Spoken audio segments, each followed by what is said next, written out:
এইটো লৈ পেলাই মই দেখিছোঁ যে দুই এখন বাতৰি কাকতে এইবিলাক লিখিছে। এইটো এটা দুখৰ বিষয়, কিয় মই আজিৰ পৰা 4 মাহ আগতেই আপোনালোকক এনেকৈ ভিডিঅ'ত কৈছিলোঁ যে বাছ আৰু ট্ৰাকৰ পৰা আমি টোল গেট ল'ম, চাইকেল ৰিক্সা অটো 4চকীয়া বাহনৰ পৰা টোল গেট নলওঁ। এতিয়া মোৰ ষ্টেটমেণ্টটো সেই সময়ত প্ৰচাৰ হোৱাৰ পিছতো প্ৰতিদিনে পকাই পেলাই আকৌ কিয় প্ৰচাৰ কৰিলে?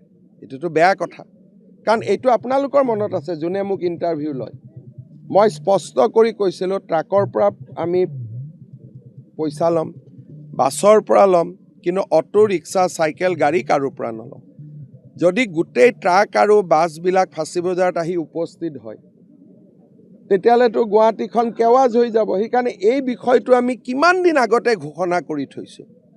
তাৰ পিছতো প্ৰতিদিনে নতুনকৈ সকলোৰে পৰা পইচা ল'ম শব্দটো কিয় ক'ব লাগে? লাজ নাপাব জানো? 14 তাৰিখে উদ্বোধন হোৱাৰ পিছত যেতিয়া আমি কাৰো পইচা নল'ম, লাজ পাবনে নাই? পলিটিচিয়ানে অসত্য কথা ক'লে ক্ষমা খুজিব লাগে, মিডিয়াই অসত্য কথা ক'লে ক্ষমা খুজিব লাগেনে নাই? তাৰ ওপৰত আপোনালোকৰ কিবা কোড অফ কণ্ডাক্ট আছেনে নাই? কিবা আছে নেকি ব্যৱস্থা আপোনালোকৰ ভিতৰত নে নাই? নাই। কি ক'ম এতিয়া? আমিতো অসত্য কথা ক'লে আপোনালোকে 24 ঘণ্টা তাক তোক বজাই থাকে। আপোনালোকে অসত্য কথা ক'লে ৰাইজৰ হাতত কি আছে সেইটো মোক অলপ বুজাই দিয়কচোন।